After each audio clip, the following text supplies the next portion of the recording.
Hey, everybody, welcome to week 3 of the semester. Thank you for all your work in weeks 1 and 2. I know it was a lot of smaller readings and a lot of smaller assignments to get you kind of stepping up and gearing up to the type of work that we're going to be doing for the rest of this semester. So, week 3 is in many ways a step forward into what you're going to be doing each week this semester. Outside of the exam weeks and some of the stuff at the end when we focus more on writing projects. So we are moving into Beowulf for the next couple of weeks. And for the first week, we're going to basically split the text in half, do the first part this week, and then the next part next week. And so it's a longer text, which means that you should budget a little bit more time for reading. And I'm also going to ask you to write a longer assignment here. So on Blackboard, you will have the rubric for the discussion board posts in addition to some examples of how to best approach this assignment. There's one in there that's a good version and the other one that's a version that I see from time to time, but that is not effective as a writer. So take a look at that. Remember that these initial posts are supposed to be about 300 words in length, so one double space type page. And take a few minutes to read your work closely. I recommend going and typing it on a computer or at least a device with a larger screen. So I've gotten a few examples of posts with a lot of spelling and capitalization errors that I assume are coming from a smartphone.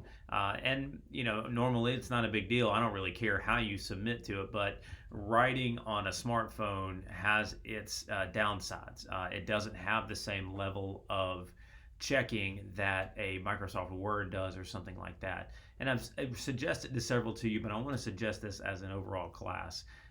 There's a service called Grammarly.com. Now, it has a free function and then it has a function that you can pay for, and they offer a lot of deals on the paid version. I myself am not a great grammarian when it comes to writing, and so I need a lot of tools to keep from making the mistakes that are going to cause my audience to not take me seriously. And a lot of what I do as a part of my job is in writing. And if I'm not clear in the things that I'm saying, then unfortunately, I can confuse the listeners, and that can lead to a lot of heartache or just headaches or a lot of mistakes down the road. That would ultimately be my fault because I'm not communicating effectively.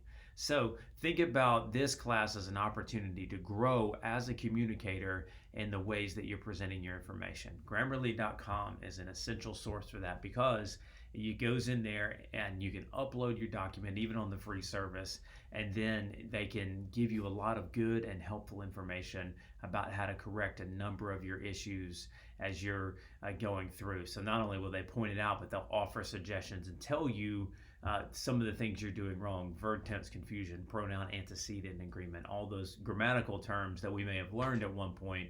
Grammarly is super helpful at getting us back to a place where we can use those tools effectively. So, discussion board posts are longer this week, 300 words, and this is where we're going to start bringing in for the future the combined part of the assignment, which is the comments on one of your classmates' posts. So make sure that you read your classmates' posts, at least one, and then comment on them for a length of about 75 words. And the way to do that is not to just go, oh, great post, or oh, it needs work, but be substantive in your feedback.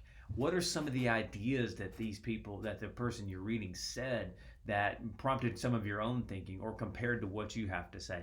Some of the best feedback I've ever gotten as a writer and a research and other things is when I would put something out there and have somebody go, I think you're wrong for these reasons. Sorry, I don't know why my text thing is blowing up there.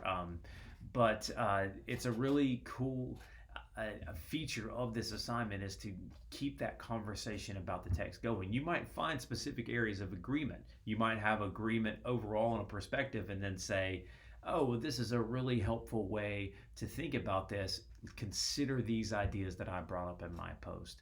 All of those ways are good things to do in order to keep this conversation going about the text itself. So Take a few minutes, it should not take very long. Read through and then give some of that substantive feedback. That's why it's a requirement of 75 words so that it's a few more sentences. Now, for Beowulf itself, I have posted a link to a video that gives a wonderful explanation of the text inside of its own context and culture. It's called In Search of Beowulf by the BBC and Michael Wood. It's on YouTube. You'll just click the link on Blackboard. It does such a better job of explaining all of the reasons why Beowulf is an important text for us to read than I could. And it's just excellent because of the way that it ties in all of the different cultural elements of Beowulf that are important for our understanding of the text. So, in order, here are the things that I'd like for you to do this week. One, watch the video, or watch this video, which you're already doing, so it'll be the first thing on the for this week section. Then watch the Beowulf YouTube video. It's an essential part, and I think it will really help you both enjoy the text better, but also and frame it up within its specific context. Then read the text itself. And for the text, I've given you copies out of my textbook. I know the bookstore's still working on it. I'm going to give you copies for this week and next week, and then they should have everything in place, and you should have your textbooks by the point that we move on into the later medieval time, starting in a couple of weeks in the 14th century. So read the text. You'll see some of my barely legible notes. That's just what I do. I recommend you do the same thing. You underline certain things, things that stand out to me as important. Once you've read the text itself, you've got the reading notes there that give you a perspective of some of the things that jumped out to me, and that will lead you right into the discussion board assignment. Now, you can also read my notes and then read the text itself. Be careful of the temptation to basically just write off my notes. That I've had plenty of students try to do that, and it just doesn't work, because what ends up happening is you will end up telling me the things that I already think about the text. Now, I spend plenty of time in my own head. I don't need to hear myself think anymore. I'm really interested in what you have to say, even if you disagree with me.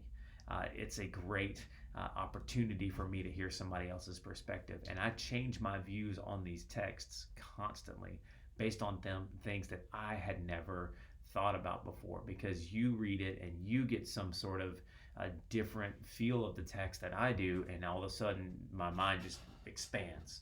And so what I hope is that my notes, these videos, all of the resources that are available to you are opportunities to do the exact same thing.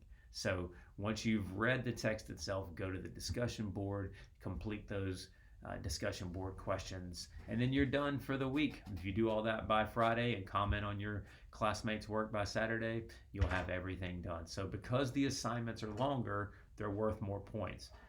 They also take a little bit longer, so don't wait until Friday to start on this assignment, right? You got to get into the text. Even though it's translated for us into modern English, there's still some weird cadences and things, because it's poetry, that it's going to make it a little more difficult to read quickly. So start today as soon as possible, get moving on this text, and then go through the assignments. There is not a lecture video this week because we've got the documentary video. So if you have any questions as you're working through this stuff, please let me know, and I will be happy to walk with you through it. You can always email me, cmoody@aum.edu. We can arrange a meeting by Zoom. It's a quick email to me. I've got a nice, easy Zoom account that I can set up with you. You've got office hours from 9 to 11 on Mondays, 1 to 3 on Thursdays, and you can email me, and I'll have my email up and ready to fire back any answers you have. We can set up Zoom times outside of that. That's not a hard and fast office hours time. I'm pretty flexible and available. You just need to get up with me so that I can get a schedule up for you. So thanks, guys. Have a good week, and I will talk to you soon.